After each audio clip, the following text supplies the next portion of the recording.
Buenas noches, Ciudad de México y resto del mundo. Después del tráfico y el ritmo urbano acelerado, es momento de relajarte. Y la mejor forma es reflexionando sobre lo que acontece en la política del país desde los medios públicos. Es momento de comenzar. Queda con ustedes, Jonathan Pérez.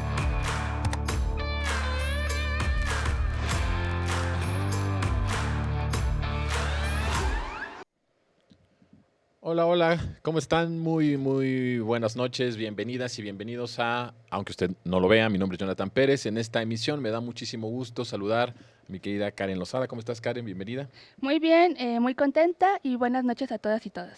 También está con nosotros por primera vez en este espacio Miguel Martín, quien es lingüista y periodista. Gracias, Miguel, por estar con nosotros. Bienvenido. Muchas gracias, Jonathan. Igual muy contento por la oportunidad. Pues vamos a ver, tenemos muchos temas, ahora sí que hay una agenda muy fuerte con lo que está pasando con Rocha Moya, evidentemente también lo de las visas, pero quisiera que empezáramos a platicar sobre el tema de todo este escándalo de La Derecha Diario. Vamos a ver el contexto y regresamos a comentarlo. Y los mediáticos.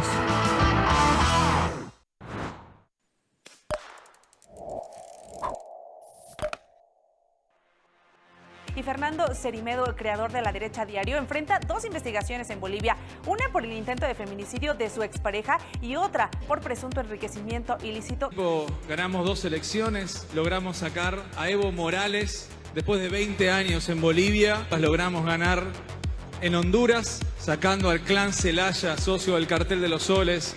Fernando Cerimedo, además de tener el medio de comunicación La Derecha Diario, es conocido por generar todo un ecosistema de comunicación y divulgación de información falsa que refuerza las narrativas de ultraderecha en América Latina. Está detrás de las campañas políticas de Javier Milei en Argentina, Jair Bolsonaro en Brasil y Rodrigo Paz en Bolivia. Aquí en México, Salinas Pliego anunció una alianza con el director de La Derecha Diario, Javier Negré. Conocí a Ricardo ahí en CIPAC México y me puso un tuit por ahí y me dice, ¿y si nos ayuda en México contra estos zurdos criminales? Y yo le contesté, será un placer, Ricardo, México es un gran país que merece salir de la garra del comunismo. Y sobre todo a la Casa Blanca por haber promovido la llegada de medios como La Derecha Diario y UHN Plus a dar la batalla a los zurdos.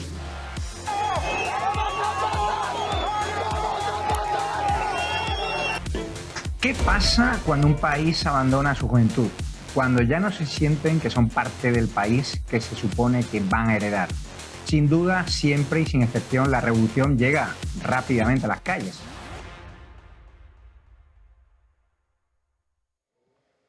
Bueno, pues la caída de Fernando Cerimedo es más que la caída de un consultor político como existen muchísimos alrededor del mundo y por supuesto también aquí en nuestro país. Es la caída de un personaje que fundó una plataforma de ultraderecha, que la fachada es la plataforma en las redes sociales y en su página de internet, pero que en realidad lo que tiene como punto importante es cómo desde esa plataforma política se llegaron a apoyar proyectos pues de derecha y de ultraderecha alrededor de América Latina. Y por supuesto, creo, no sé ustedes qué piensen, pero creo que la caída de este personaje es y habla mucho moralmente y éticamente de la derecha regional, desde la derecha y ultraderecha estadounidense hasta el sur de nuestra región.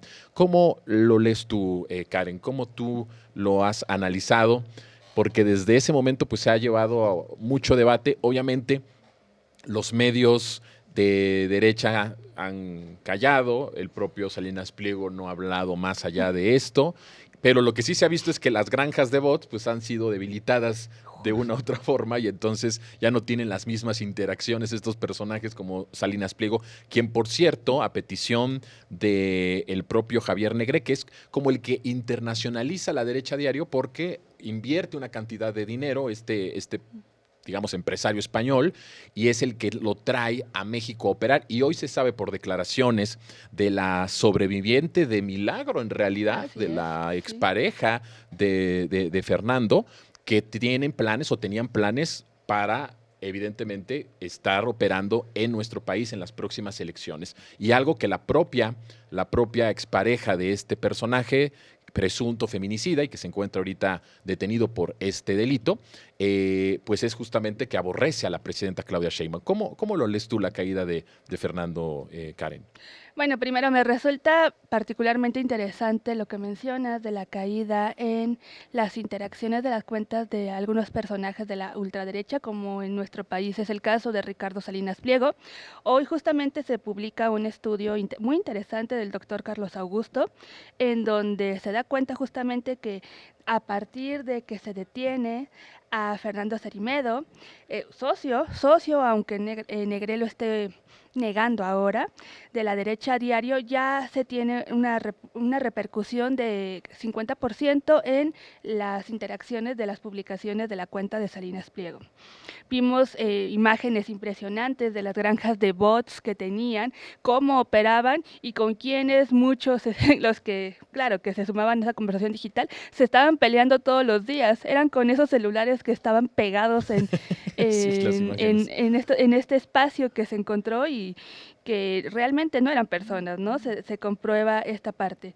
Pero esto está coincidiendo, ¿no?, con la detención de Cerimedo, el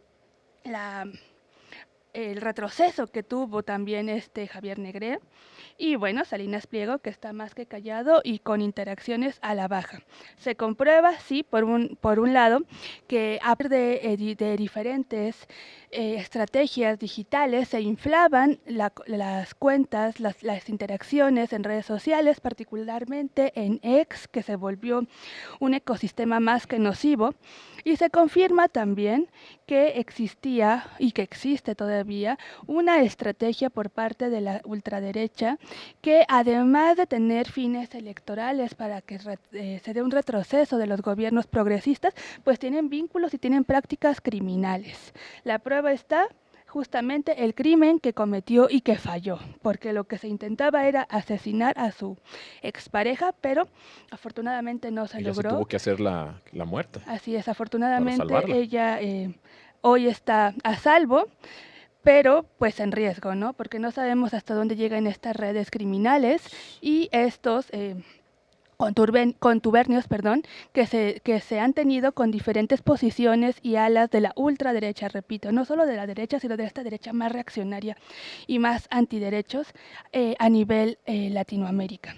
Y va a resultar interesante porque ya se estaba pensando iniciar las operaciones en Brasil de cara al proceso electoral. Noviembre. Vamos a ver qué pasa sin este apoyo de estos bots, de estas granjas digitales, de este ecosistema y esta estrategia de la derecha diario que pensaba operar electoralmente en Brasil y que yo veo más que complicado que pueda tener la incidencia con la que inicialmente se planteó y se planeó participar en esta elección crucial para pues nuestro país, pero también para la región. Sí, es un golpe fuerte respecto a estas plataformas que son plataformas políticas. Así y que es. no hay que olvidar que mucho de esto, incluso el propio fundador que hoy está detenido, agradeció constantemente incluso al gobierno de Donald Trump la posibilidad de la expansión de este tipo de plataformas, lo cual me lleva a este pensamiento que también por ahí lo leí de alguna hipótesis de que la CIA tenía algo que ver con estas plataformas. Y aquí me parece interesante, porque sea que la CIA esté metida o no, creo que la forma de abordar a los medios como lo hacía la CIA, lo sigue haciendo, ¿no? Pero en casos muy probados en la historia, que infiltraba medios de comunicación, infiltraba radios para dar golpes de Estado, infiltraba todo tipo de comunicadores a lo largo y ancho de nuestro continente. Creo que es muy parecido a lo que ahora ha evolucionado las redes sociales, la tecnología, el uso de los algoritmos. Hablabas tú ahorita de X, pues es que X es la vía para los mensajes de odio en realidad, ¿no? O sea, si tú tienes una postura de ultraderecha y la expones, ni siquiera es que creo que tengas que pagar mucho para que las vías para hacer viral ese mensaje lo puedas lograr en X, ¿no? En X está la apertura para que todos estos mensajes de odio y de ultraderecha crezcan. Elon Musk, pues, es alguien que está directamente ligado a estos grupos de ultraderecha en Occidente. Y creo que, sea que la CIA haya intervenido o no haya intervenido, me parece que el objetivo de lo que ha logrado, de lo que logró la derecha diario en nuestro continente, es muy importante. Desde la campaña de Donald Trump, ¿no? Se veía evidente cómo empezaron a meter miedo respecto a los migrantes. Había búsquedas en las redes sociales sobre eso y salían justamente estos promocionales o estas noticias de por qué eran peligrosos los migrantes. Y desde ahí hubo una utilización de las redes, de los algoritmos, a estos mensajes de odio, a estos mensajes antiderechos. ¿Cómo ves tú la caída de esta plataforma? ¿De qué habla cuando hablamos de esto? Porque no es poca cosa la caída de Fernando y por qué cae. No es poca cosa la acusación, el intento de feminicidio. No es poca cosa todo eso. Creo que sí es sintomático de cómo está la derecha en todo en todo el mundo, pero hablando de en donde estaba operando la derecha diario de nuestro continente. ¿Tú cómo lo ves, Miguel? Pues han venido subiendo el tono. Fíjate que hubo un primer intento por parte de la ultraderecha, pero con un alfil mal elegido. ¿Por qué? Porque Gilberto Lozano, el empresario estrambótico de Monterrey, que tenía el movimiento Frena. El de las carpas vacías. El de las carpas voladoras. Sí. Él decía tener vínculos con el Albert Einstein Institute, que es un think tank que lo fundó Gene Sharp, el autor de un libro que él distribuía entre los adeptos de Frena llamado De la dictadura a la democracia, que era el artífice de las famosas primaveras árabes, ¿no?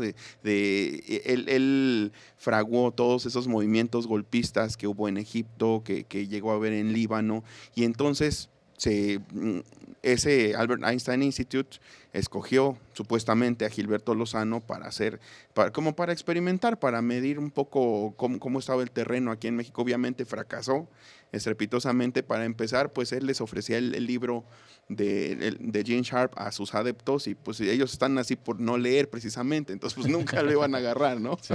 Fue un intento, yo creo que mal encausado por parte de ese tipo, porque siempre están estos think tanks, por ejemplo, como Fundación Libre, que es la que le pagó todos los estudios en Washington a Agustín Laje, ¿no? Agustín Laje, precisamente súper amigazo de Javier Negre. Y lo que vemos aquí, pues es lo que siempre dijo López Obrador, que su única doctrina es la hipocresía. Claro. Y eso se ve, pero así está. Si quieres un ejemplo paradigmático de hipocresía, es eso, ¿no? De alguien que nos dice zurdos violentos, que nos dice que somos, o sea, porque nos meten al mismo saco a todos, ¿no? Que somos narcos, que somos delincuentes, que somos antiderechos, y trata de balacear a una mujer embarazada. ¿No? Sí. Ese es el ejemplo paradigmático de la hipocresía. Es el ejemplo que pinta de cuerpo entero a lo que es esta nueva ultraderecha de redes, que es mucho más violenta, suelta acusaciones, suelta adjetivos a cascoporro, ni los ves venir, o sea, ya te estás rebatiendo 5 cuando ya te avienta otros 10. Hablan de delincuencia, de narco, o sea, todo le endilgan, cada vez son más frontales, cada vez son más prosaicos en su forma de confrontar. Y yo no sé qué tanto pudiera incidir aquí en México, porque creo que aquí... Ahorita vamos a hablar de si es posible que aquí tenga repercusiones, ¿no? A mí sí me gustaría seguir hablando de... Tú dices, están en estas plataformas y se convierten en cada vez más violentos. Pero esa es, yo creo que nada más la fachada de toda la operación política. Las acusaciones que se están haciendo justamente de lo que está pasando en Bolivia es el hecho de que incluso este grupo de la derecha diario tenía más poder que el propio presidente de la República. O sea, las acusaciones son muy fuertes. Y eso es, en realidad, creo que el proyecto, por eso lo unía la posibilidad de que la CIA o Estados Unidos estuviera interviniendo abiertamente en la operación de estas plataformas. Y el hecho es que venían por Brasil y venían por México. Y esto lo declara la sobreviviente en una entrevista a medios mexicanos. La sobreviviente justamente lo declara. No, si la siguiente parada sí era México. Si iban a intentar hacer en México toda esta cuestión de desestabilización. Y creo que ahí está jugando mucho Estados Unidos con todas estas filtraciones supuestas de las listas, con todas las declaraciones del jefe de la DEA, con todo lo que se ha venido construyendo de que han de alguna forma legitimado lo que inició como un hashtag de narcopolítico, narcopresidente o narcoestado. Ahora el propio Estados Unidos empieza a tratar de legitimar algo que inicia justo en las redes sociales y justo impulsado por plataformas como la propia Derecha Diario, que si bien a lo mejor no necesariamente fue el autor o el autor de todo esto, sí tuvo repercusión en cómo tenía resonancia en las redes sociales para que se posicionara este hashtag de narcopresidente o narcopresidenta. ¿Cómo lo ves, Karen? Sí, de hecho, la salida en las plataformas digitales es solamente una de tantas, de los tantos componentes que tienen este tipo de estrategias, que creo que van muy ligados a las guerras cognitivas. Se ha hablado de este concepto e inclusive me resulta interesante que ya los opinólogos, los comentócratas de la derecha han acuñado estos términos aceptando que hay una guerra cultural, que hay una guerra cognitiva. En una columna, creo que fue Aguilar Camín, o uno de este grupo, quien habló del término tal cual y de que estaba perdiendo. Eso fue en una columna en la que se estaba planteando el tema de las listas, la 4T, ellos decían. La guerra cognitiva. Así es, la batalla cultural fue el término que utilizó en este momento cuando hablaban de las listas negras. Pero sí, concuerdo con lo que tú dices, esta salida de las plataformas forma parte de una estrategia mucho más amplia que tiene que ver con el control político de las naciones y que considero yo si tiene una ruta clara de trazabilidad que desemboca en el gobierno de Estados Unidos. No sabemos si sea desde alguna agencia, del Departamento de Estado o de dónde, porque también eso, inclusive la presidenta ha sido muy cuidadosa de no acusar, por ejemplo, directamente a Donald Trump, pero dice, ahí hay intereses poderosos que tienen mira en América Latina. Y eso sí lo ha dicho el presidente, que América es prácticamente suya, ¿no? Y eso lo quieren tener manifestado, pues, tanto en el control político como económico como electoral, que eso también es muy importante, y judicial, porque no dejemos de lado que los jueces han tenido un papel más que fundamental para mal en diferentes procesos de América Latina. Ahí está Brasil hace unos años con esta Dilma Rousseff, por ejemplo, ¿no? Así que sí, concuerdo.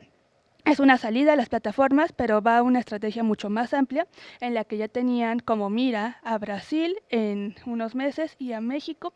Yo creo que con un proyecto más de mediano a largo alcance, porque las elecciones del próximo año difícilmente iban a poder dar la vuelta, pero sí vemos todo este tipo de pequeños golpes que se han asentado a partir de, el Departamento de Estado, la DEA, la CIA en su momento, queriendo debilitar por un lado el gobierno de la presidenta y por otro generar un ambiente de desestabilización en donde claro que es más fácil posicionar narrativas tanto en los medios como en las redes digitales. Sí, en México se ha establecido un estado permanente de golpe blando. Y creo que ahí lo que estamos viendo está permanentemente, y uno de esas caras de esos golpes evidentemente son los medios de comunicación, las redes sociales.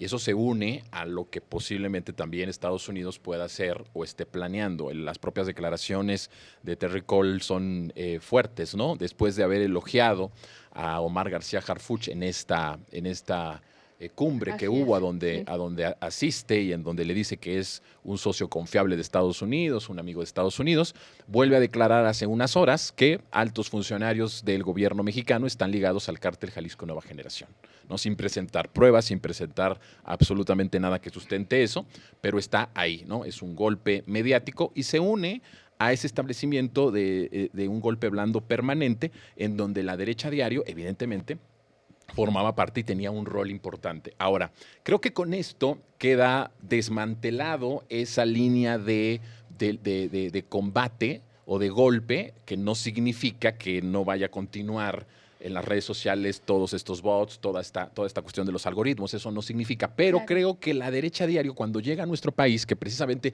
entra a nuestro país con aquella cuestión de la batalla cultural, ese fue el propósito, o ese fue el objetivo con el que llega, y así lo dice Negre cuando trae a la derecha diario en nuestro país, sí logra reorganizar, digamos, esta plataforma a un grupo de ultraderecha en nuestro país, entre ellos evidentemente Salinas Pliego y otros componentes, los logra reorganizar con la estructura que ellos ya traían muy bien aceitada en América Latina y en Estados Unidos, y logran ejecutar golpes fuertes dentro de las redes sociales.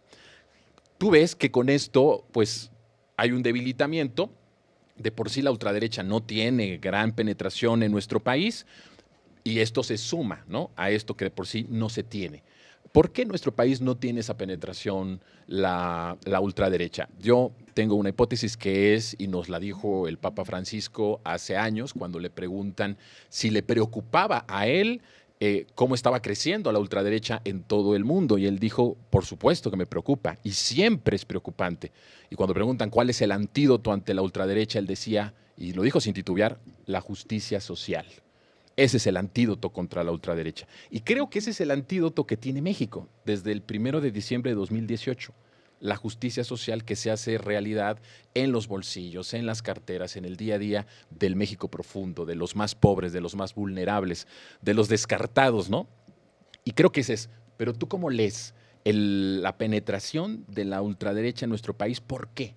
¿Por qué no logra tener verdaderamente una penetración fuerte, o digamos incluso un personaje, como en todos estos países de América Latina que sí tienen un personaje como Bolsonaro, como Javier Milei, pero aquí en México no hay ni siquiera un personaje que pueda tener, ¿no?, o ser el recipiente de todo esto? ¿Cómo lo ves? Porque las figuras prominentes que hay ahorita tienen muchísimos negativos, ¿no? O sea, por ejemplo, ves a Salinas Pliego por un lado hablando de libertad y por otro insultando, por otro menospreciando sobre todo a mujeres, ¿no? Una persona misógina no va a ser el sucesor de una presidenta mujer que tiene 70 o 75% de aprobación. O sea, eso sería absurdo. Está subestimando a la población mexicana, que experimentó un proceso bien interesante de politización, de solidificar sus ideas, al grado de que pues el voto no es volátil. O sea, un debate ya no te define el voto como pudo haber sido antes, ¿no? Ya no es, por ejemplo, como la sociedad gringa todavía es muy, muy susceptible a eso, a definir su voto ante la televisión, a definir su voto el día ante la urna, ¿no? Y aquí ya se va haciendo una identidad política, pero no es una identidad tanto de bandera, sino, como bien lo dices, de la justicia social. Porque si la gente está contenta, vive bien, y eso es una política que emana del Estado, y que aparte, si fuera una moneda de cambio electoral, no sería ley, no estaría en la Constitución. Claro. Entonces, pues todo eso, toda esa narrativa se cae. Ahora es bien interesante lo que dice Karen, de que es una cuestión cognitiva, y sí es cierto, tratan de atacar a esas cuestiones para que termines asociando una cosa con la otra. Cuando yo tuve el infortunio de entrevistar a Raúl Tortolero, uno de los personajes menores de la ultraderecha, la ultraderecha confesional, la ultraderecha religiosa que hay en México, porque la hay y porque asomaron mucho la cabeza cuando estaba Fox. Y de entre ellos ahorita el que anda un poco pues haciendo algo de campaña es Juan Bosco Abascal, que ellos sí son de ultraderecha católica muy recalcitrante.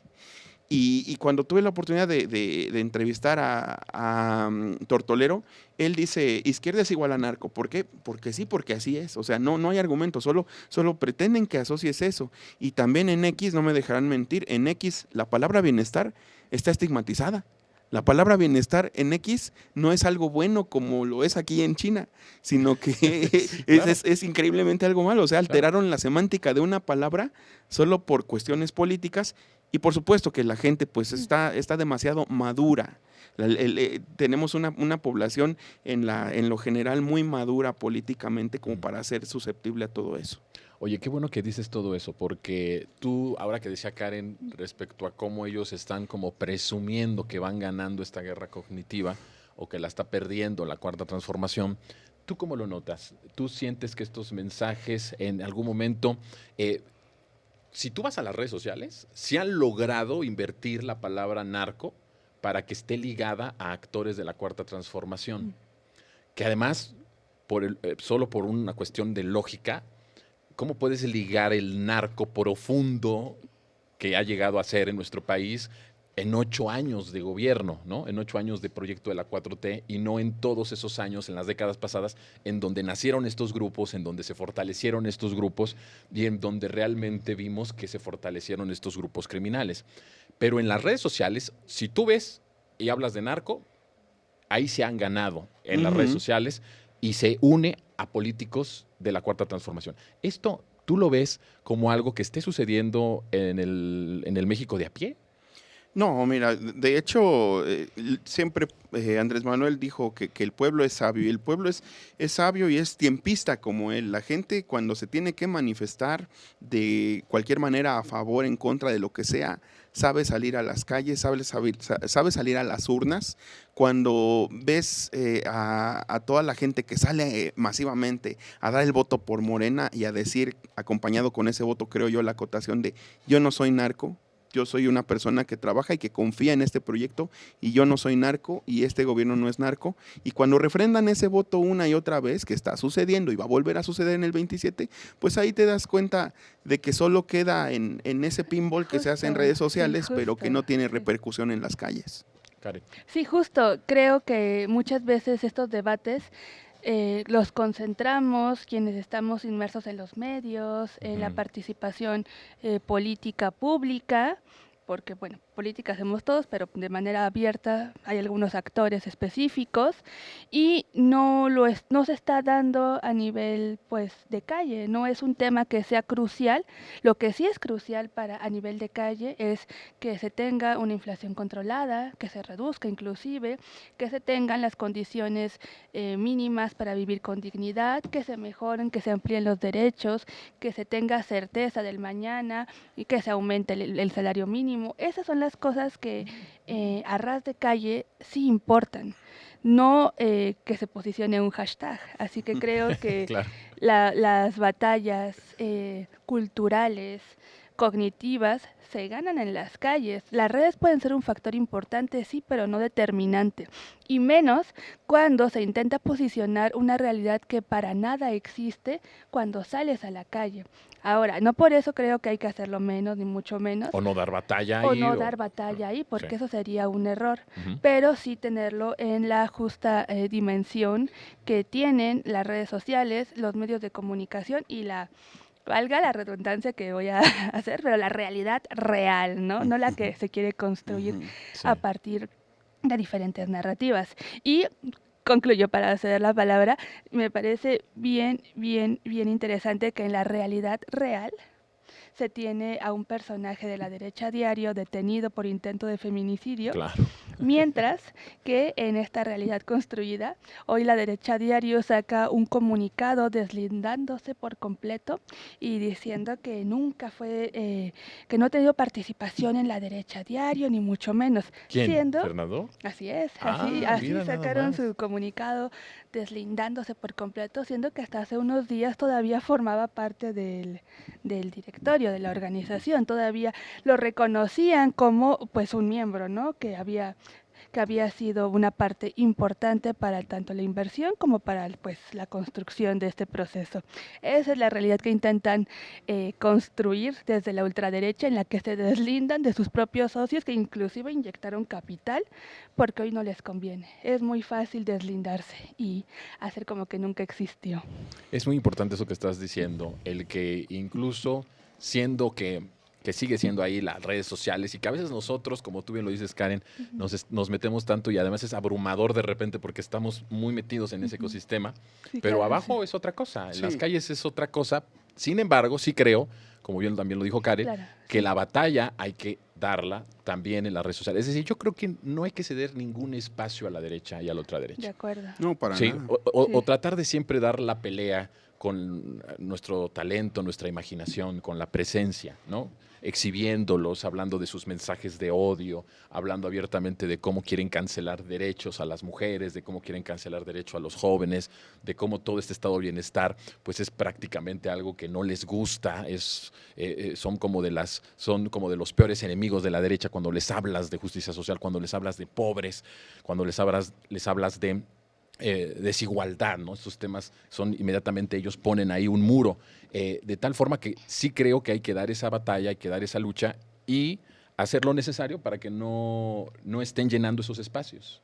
Por pequeños que sean o por burbujas que sean, estar dando siempre ahí la batalla. Claro. Y precisamente como es una labor que tenemos bien que mal articulada, ya aprobada, por eso están acotados en un corralito dando de brincos y pegando de gritos, pero asumen demasiado en esa realidad alternativa. Le mandaba un reto Javier Negre a la presidenta y la presidenta pues no se va a rebajar, le dirá como Gandalf, no voy a estar intercambiando frases retorcidas con un sirviente. Regresamos después de esta pausa.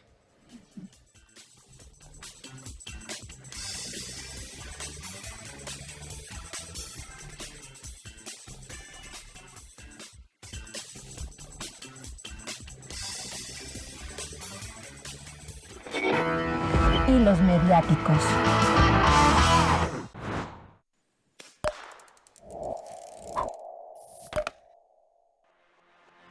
Hemos hablado mucho del desgaste de la presidenta Sheinbaum, del desgaste de su estrategia, de lo que ella llamó muy orgullosamente la cabeza fría, porque pues esta apuesta de ceder en todo a las peticiones de Trump a cambio de definir un par de límites infranqueables, pues ha quedado ya descartada.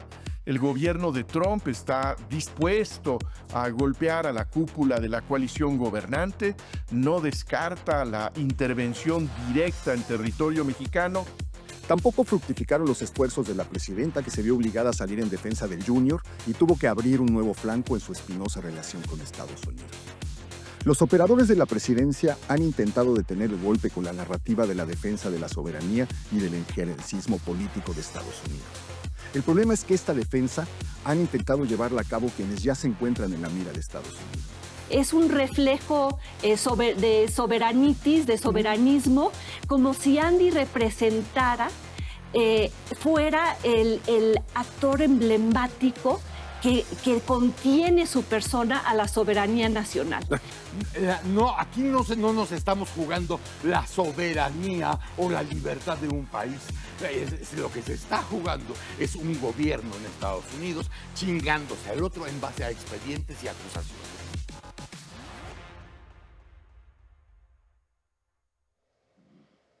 Bueno, pues el siguiente tema es de las visas, que sigue dando mucho de qué hablar. Karen, ¿qué piensas tú?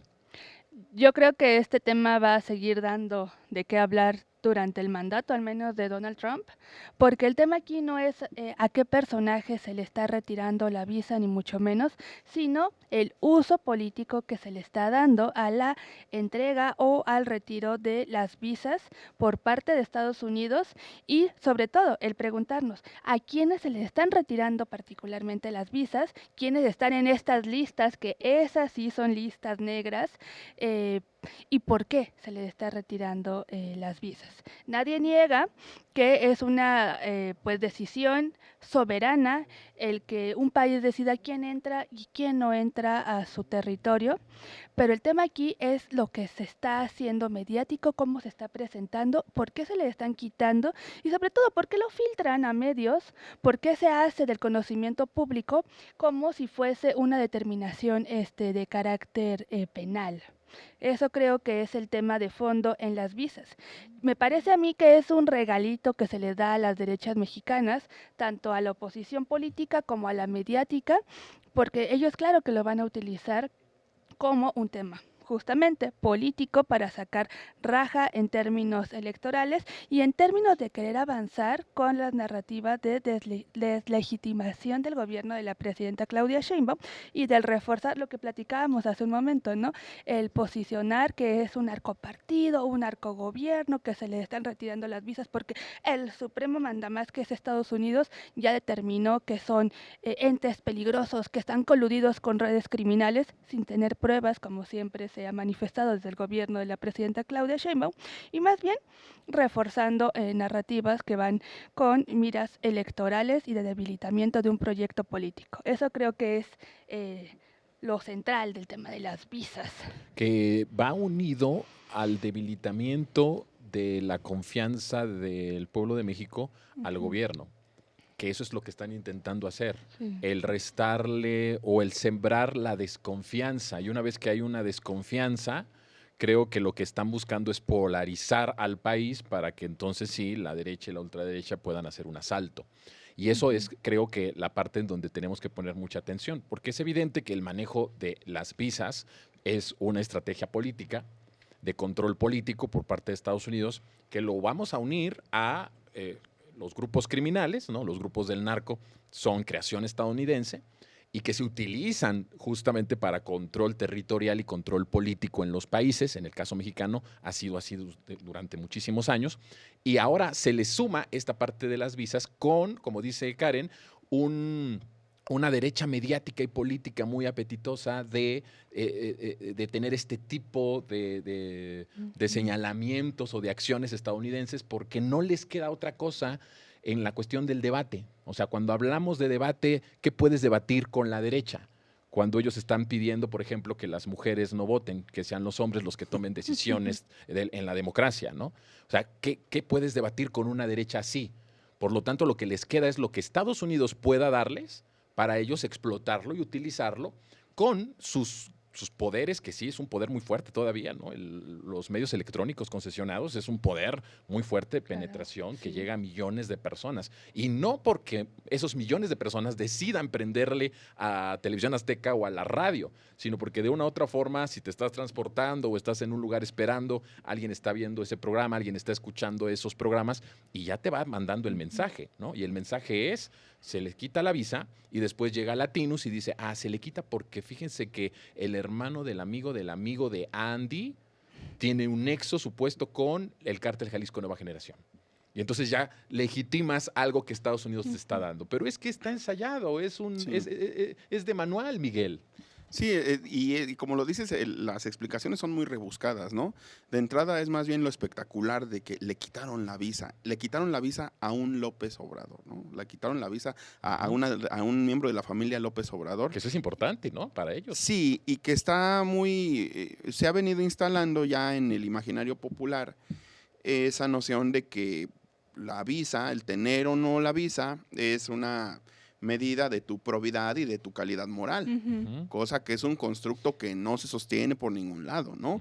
Y que muchas personas pueden vivir tranquilamente sin visa, y hay muchas personas con visa que son unos mendigos, ¿no? Entonces, pues no, por ejemplo, y la usa, y mira que la usa, ¿no? Ha de tener 800 sellos en esa visa, ya los puede canjear por pepsilindros o no sé, pero el mexicano de a pie, como bien lo dijo Arturo Ávila, pues no está ligado a esa realidad, no le es un referente. O sea, la visa, que es una cuestión el que te la quiten o te la otorguen también, es una cuestión unilateral del imperio. Y no debemos olvidar eso. Claro. Y el imperio nunca será el ente calificador de tu calidad moral, y menos fuera de sus fronteras, ¿no? Claro. Estamos asumiendo demasiado, tal vez porque el tiempo en el que nos tocó crecer, normalizamos y legitimamos mucho de la narrativa estadounidense porque nos comimos toda su industria cultural. Como el sueño americano, sí, ¿no? Sí. Hasta hace unos años todavía era así como el sueño americano que todos deseaban. La visa era el paso al sueño americano. Sí, ajá. Y al estilo de vida que te proyectaban en las series, por ejemplo, en las sitcoms, ¿no? De la casa con jardín y 2 carritos y el perro y todos felices, ¿no? Sí. Pero realmente, pues si lo vemos objetivamente, pues todo está sustentado en nada, ¿no? En puros sueños, y entonces pues la gente de a pie y más aún, retomando lo que decíamos, politizada, muy madura y muy tiempista, pues no le va a hacer mella. O sea, ellos pueden hacer usufructo y nadie los culpa por hacer su campaña. Pero pues para empezar se van a encontrar con nosotros como barrera y abajo con la gente que es poco susceptible a esas narrativas. Están como intentando un tipo de desafuero desde el extranjero, porque si tú a un candidato o a una persona de la Cuarta Transformación le quitas la visa, automáticamente la narrativa en México va a ser: no tendría por qué ser candidato o se le anulan sus derechos políticos, que es más o menos lo que estamos viendo que están planteando la derecha mediática y la derecha política en nuestro país. Entonces, es una herramienta poderosa, sí, muy poderosa, porque lo que es la visa está construido culturalmente incluso como eso, como el pase a un país de justicia, a un país de libertades, a un país envidiable, que todas las sociedades del mundo aspirarían a ser como esa sociedad. O estar ahí o ser como esa sociedad. Cosa que se cae. Sí. ¿No? O sea, algo como tú dices, qué moral, qué calidad moral Estados Unidos puede decir y determinar y con base en qué, en sus acciones en el mundo entero. Estaba yo viendo algo, y sí quisiera dar antes de que me des tu punto de vista, mi querida Karen, pero sí quería yo hablar de un estudio que acaba de salir hace poquito, de solo por sanciones unilaterales de Estados Unidos en el mundo, o sea, las sanciones que unilateralmente Estados Unidos le da o le hace a ciertos países, bueno, o al mundo entero. Por estas decisiones unilaterales, estas sanciones, se matan al año a 500,000 personas en todo el mundo. Estamos hablando que en 50 años más de 28 millones de personas han sido asesinadas por el régimen de Estados Unidos solo por cuestiones de sanciones unilaterales. Ya no estamos hablando de invasiones, no estamos hablando de misiles cayendo sobre poblaciones, no estamos hablando de lo que pasa en Gaza, de lo que está pasando en Irán, no estamos hablando de eso, solo por sanciones. ¿Con qué autoridad pueden tener para decir si te doy la visa o no? ¿Tienes visa? Eres ético, eres moral, eres una persona probada. No la tienes, eres un delincuente. Es a donde nos quiere llevar esa narrativa mediática, Karen. Sí, sin embargo yo lo veo más complicado cada vez para Estados Unidos. La imagen que se proyectó en los 50 durante la Guerra Fría, en donde se ostentaba como un país de libertades y en donde, aunque sabemos que no fue así, pero tenían muy cuidada cada una de sus proyecciones, de sus palabras, la hipocresía pura. Hoy vemos el cinismo puro. ¿Con qué calidad se van a querer imponer como el tribunal máximo en todo el mundo cuando vemos que es un imperio en decadencia que se aferra a sobrevivir y que está haciendo uso de las más denigrantes formas hacia las personas, ¿no? De lo peor del racismo, de una visión totalmente bélica, antiderechos, regresión de derechos importantes, pues ¿cómo van a ser ellos este tribunal de la moralidad? Ya no hay un sustento mínimo para que el mundo los vea de esa forma. Ahora, el tema de las visas, sí, son decisiones unilaterales entre un gobierno y un particular. Sin embargo, se está utilizando, como bien lo dices, como es parte de un juego político, en donde me parece que esta analogía del desafuero es de las más interesantes que he escuchado, porque sí es lo que está haciendo, y a lo que están apelando es a decir cómo este político va a seguir en su cargo, debe de renunciar de inmediato y no debe de ser nunca más pues considerado para ser candidato o candidata, y además, ¿en dónde está la fiscalía que no le está abriendo una investigación? ¿Por qué? ¿Por qué? Si es un tema entre un particular y el gobierno de Estados Unidos que no atraviesa ni siquiera por acusaciones formales. Es una decisión unilateral. Pero viste a la reportera de Proceso que sí. le estaba pues prácticamente regañando a la presidenta para decir, oye, ¿y usted no va a hacer nada? ¿No lo van a meter a la cárcel a Andy? ¿No le van a levantar una orden de aprehensión? Sí, es particular su forma de comunicar, diría la presidenta, ¿no? Sí. Pero se está utilizando de esa manera y creo que hoy día, en este momento, Estados Unidos no tiene la calidad mínima para querer ostentarse como este tribunal ante todo el mundo, cuando hemos visto que es el artífice, ya ni siquiera de manera oculta, sino totalmente abierta y cínica de guerras de exterminio, y que lo está apoyando, de campañas racistas que han derivado en muertes de connacionales, pero también de otras naciones, y de un imperio que no tiene un avance como lo ha prometido y como lo prometió Donald Trump en materia económica, ya a 2 años casi, ¿no?, de que toma protesta. Es decir, es un imperio en crisis. Sí, Y un imperio en decadencia. crisis no tiene cómo ostentarse como tribunal. Exactamente. Bueno, nos vamos a tener que ir a pausa en unos momentitos, pero antes de eso quiero introducir un tema escabroso, un tema complicado, pero que creo que es importante que desde los medios públicos también hablemos sobre estos temas, ¿sí? El asunto de Rocha Moya, el asunto de repente estamos tranquilos. Bueno, este fin de semana, ¿verdad? Muy tranquilo. Todos estábamos Empezamos el tranquilos, viernes. estábamos bien, Sí, entonces sí. dijimos, va a ser un buen fin de semana. Sí. Y de repente la noticia cae así como agua fría, ¿no? Un video en donde Rocha Moya anuncia que porque él lo decidió, regresa a la gubernatura y entonces que va a gobernar para todos y empieza a hacer designaciones y inmediatamente pues sí hay una reacción de todos. Y entre ellos, la reacción más fuerte, por supuesto, fue la de la propia presidenta en un tuit que, lo decíamos fuera del aire, Miguel, no habíamos visto ese tono de la presidenta de manera interna hacia los propios, ¿no? Hacia los de casa, pues. ¿Tú cómo lo viste? Sí, pues jugó una carta que no había tenido necesidad de jugar la presidenta, ¿no? De mostrar su autoridad y reconvenir, por no decir regañar, ¿no?, a un actor político realmente menor que está causando problemas en un sentido de imagen política para el movimiento y que aparte pues es gobernador de un estado que es un activo, por lo menos para la narrativa, en contra de la Cuarta Transformación. Sinaloa es el gran activo para atacar al proyecto porque se le considera en la derecha, ¿no? Y en esta narrativa gringa también que bien lo dices, que como nunca dejamos de recomendar este libro, ¿no?, de Osvaldo Zavala, de Los cárteles no existen, ¿no?, donde se muestra que son una creación de los Estados Unidos para, como bien dices, para tener control del territorio, para incluso operar elecciones o reventar procesos de progresismo, y pues es la cuna ahí de todos estos movimientos. Y así lo maneja la derecha, así lo maneja Estados Unidos, y pues hacer ruido, hacer aspavientos en un lugar tan delicado, en un activo tan delicado para la derecha, no era lo más conveniente para el momento político que se vive, y pues ni modo, la presidenta tuvo que salir a manifestarse y de manera pública, a reconvenirlo públicamente, ¿no? Sin mencionarlo. Sí. Bueno, pues ahorita vamos a lo que dice Karen respecto a este tema. Tenemos que hacer una pausa y regresamos.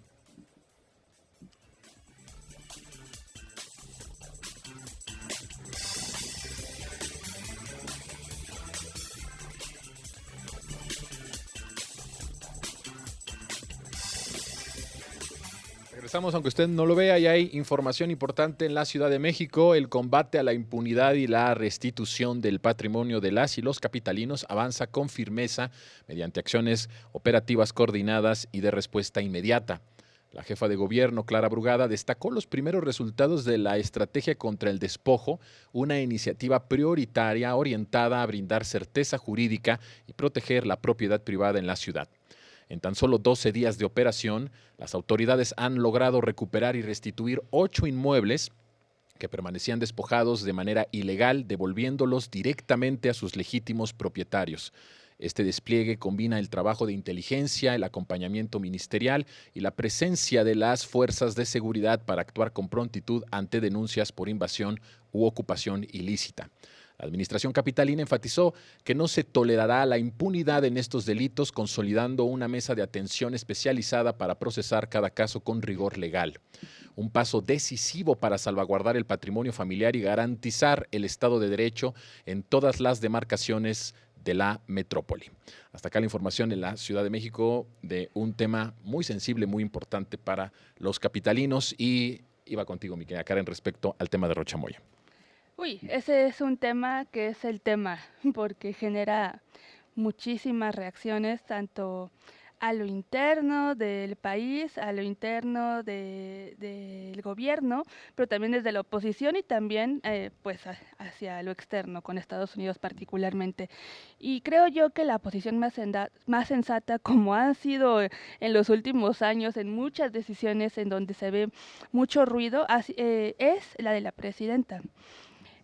Fue este fin una crónica de una caída anunciada, desde el viernes, que anuncia de manera personal y unilateral que decide regresar al gobierno de Sinaloa.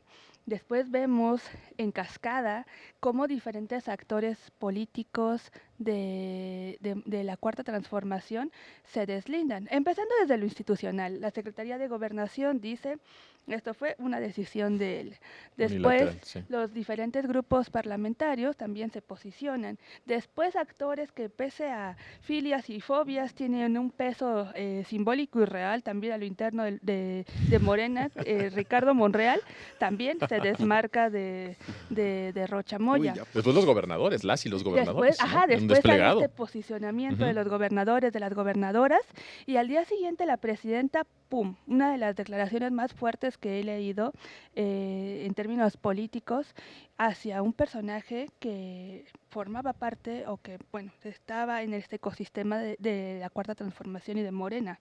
Creo que habla mucho de la sensatez y de la congruencia que hay en su persona, en donde por un lado sí, dice, no se puede privilegiar el interés personal sobre el interés de la nación, y por el otro también dice, aquí no va a haber impunidad ni vamos a estar cubriendo a nadie. Sí, pero además en un proceso que sigue abierto, porque la Fiscalía General todavía no ha cerrado la investigación. Entonces se salta a la Fiscalía y lo que le hace es qué necesidad de hacerle un daño mediático, narrativo, ¿no? De esta naturaleza. Y eso es lo fuerte también. Yo creo que es el punto central, porque Rocha Moya argumentaba que ya se había cerrado todas las investigaciones, pero no es así. Y hasta que se termine ese proceso, al menos sea el resultado que sea, él tendría que mantenerse al margen del ejercicio de gobierno por el bien de la nación, ya ni siquiera de un partido, de un movimiento, sino por el bien de la nación y de las y los sinaloenses. Creo que es el tema central, pero concluyo, se manejó por parte de la presidenta, con mucha, cabeza fría, pero también con contundencia. Sí. Ponderando siempre el bienestar del pueblo de Sinaloa, que al final es el que nos debería de estar importando, ¿no? Pero bueno, el punto, o sea, sí es un buen mensaje la presidenta, creo que tenía que hacerlo, pero ¿por qué necesidad de llevar a la presidenta a eso? ¿No? ¿Qué necesidad de llevar? Ahora, la narrativa, que ya no tenemos ya mucho tiempo, pero la narrativa que estuvo armándose en los medios hegemónicos es que se lo ordenó López Obrador. Y el día de ayer leí 3 columnas en distintos medios que tenían la misma hipótesis. Bueno, ¿qué digo hipótesis, no? O sea, la misma línea fantasiosa de que perdió López Obrador, ganó la presidenta, se impone la presidenta, porque se lo ordenó López Obrador. Imagínate ya el grado. O sea, ¿a qué grado también estos actores de la 4T llevan estos asuntos en donde, oye, estás pues señalado por Estados Unidos, si bien no hay pruebas, pero aquí hay un proceso que se abrió, no se ha acabado, y tú decides ponerte tú ahí para que te peguen, y no solo eso, ¿no? Que bueno fuera que nada más le pegaran a él, sino pones vulnerable también a la Cuarta Transformación, a la propia presidenta. No hay necesidad de eso, pero sin embargo sucedió. A ver, la conclusión, Miguel. Sí, aparte, mediáticamente yo creo que estamos viviendo también otros tiempos. ¿Por qué? Porque antes esos jalones de orejas eran en petit comité, pero ahora fue frente al pueblo. Y creo que es a quien se debe la presidenta y que lo sabe, y por eso lo hace frente al pueblo, hace su deslinde y su manera de reconvenirlo, pero frente a todos. Y eso también habla de su transparencia, habla de la transparencia que impera en este régimen, y habla de que nadie está por encima de la ley, aunque parezca un cliché, pero nos lo está demostrando una vez más. Claro, sin duda, porque el proceso pues está abierto. Y ya y posterior que él vuelve a renunciar, y eso se convierte en un show, Karen, que no debe de haber existido jamás, ¿no? Porque ya volvió a decir que ya se va. Y cuando le preguntan a la presidenta, dicen, no, pues ojalá ver así sea definitiva hasta que haya elecciones en Sinaloa, ¿no? Así es. Y ahora se abrió un nuevo frente innecesario en Sinaloa con la designación de la nueva persona que va a estar al frente del gobierno, en tanto, pues, se llega a un nuevo proceso electoral. Y la derecha pidiendo que haya desaparición de poderes. Por un lado, ¿no? Y los pronunciamientos totalmente nefastos en las tribunas de Azucena, de Ciro y de otros tantos, en donde parece que todo lo que pasó en este fin no sucedió para ellos, sino que sigue siendo Rocha Moya el que está al frente y innecesario. Todo esto que está pasando fue innecesario, pero eso pues también habla de, uno, de la desesperación del exgobernador, y dos, de la fuerza con la que se responde desde la presidencia cuando pues hay intereses ajenos al pueblo. Desesperación, pero también la parte de decir, de hacer política para uno mismo y de no pensar que esta cuarta transformación es hacer política para todos. Exactamente. ¿sí? Y sobre todo pensando en el bien más importante, Y que no es en la intereses soberanía y los personales. intereses exactamente de un proceso. Cuando tú crees que tú eres el proyecto y tomas decisiones como si tú fueras el proyecto, ahí la riegas y ahí están las consecuencias. Pero esta cuarta transformación ha demostrado que hacer política ahora no es hacer política individual, es hacer política colectiva por el bien de la nación, por el bien de la soberanía del país. Miguel, ha sido un gusto y un honor que hayas estado con nosotros. Gracias, de verdad, poder estar contando con tu presencia. Nos vemos pronto. Gracias, muchas gracias. Karen, querida, gracias. Nos vemos muy pronto. Muchas gracias, bonita noche a todas y todos. Y a usted, gracias por su compañía. Nos vemos el viernes en Lo Más Absurdo en los Medios a las 10 de la noche y el próximo lunes aquí los espero porque tenemos un programa especial el próximo lunes a las 10 de la noche aquí en Aunque Usted No Lo Vea. Mi nombre es Jonathan Pérez. Cuídese.